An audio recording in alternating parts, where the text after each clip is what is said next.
right, yesterday we had our, I don't know what it was. Was it a colic? Was it something else? Was it, he really was getting chased by a bug and he just kind of got worked up?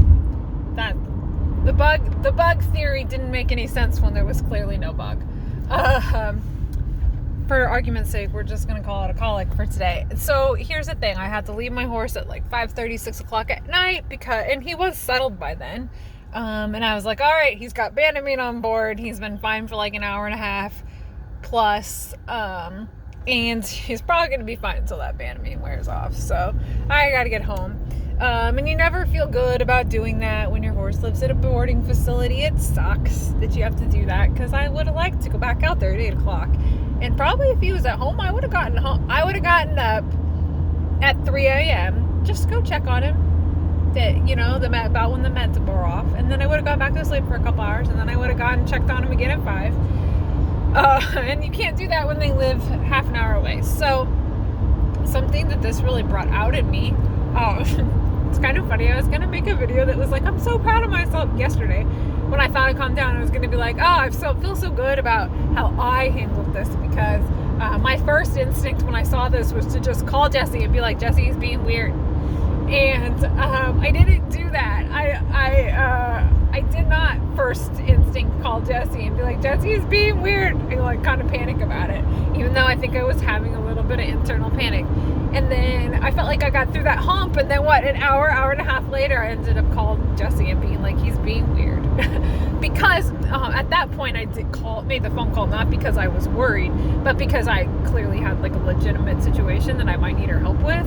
And I went ahead and medicated him before I got to talk to her, which I think we know was the right answer. But anyway, I thought I had managed my anxiety. I was like, good job, self. And then, I guess I did in that moment, but last night I did not. I'm not at my 100% best this week anyway.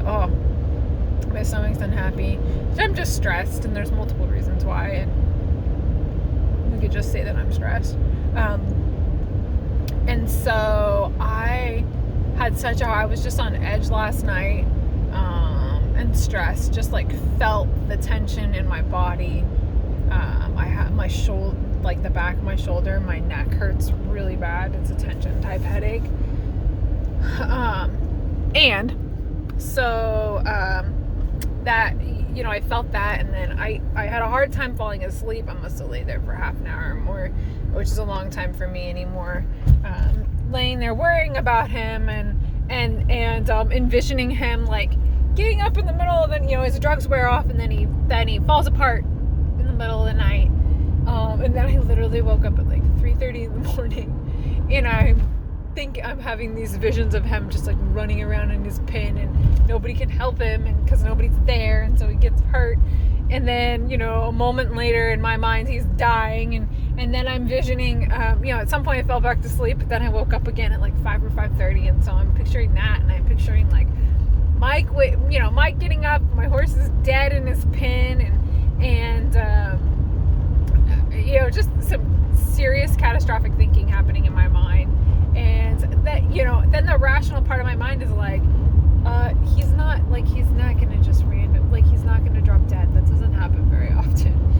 It has happened. It's probably not the way it's going to go. And so I just what I've been thinking about this morning, is how much of my own like catastrophic thinking and intrusive thoughts were happening, and how much that brought this out. It was like the stress just was like, here's all your intrusive thoughts, here's all the crazy you're gonna feel, and you're gonna have a hard time managing your stress. And then I think I'm probably getting a migraine for other reasons, and the stress just is enough to push it over that. And then I'm super tense, so I don't feel like eating. I tried to eat, I felt like I was gonna throw up. I just tried to eat lunch, like literally just drink a smoothie, and I drank like half of it, but like I'm too tense to eat. So on top of everything else, I'm tired because I didn't get a lot of sleep, and I'm tired because I didn't get enough to eat. So my body, I feel like my mental part is a lot calmer than it was at 8 o'clock this morning or at 5:30 this morning, but my body is still stressed, and now I'm taking it out of my whole body. And I was having this weird, I don't know if it really works this way, but I was having this weird moment earlier where I was thinking about how connected I'm soaking up his stress. And sometimes I wonder if he soaks up my stress, because I feel like I'm having a lot of the same symptoms that he was having yesterday. So even my neck hurts. It's very strange.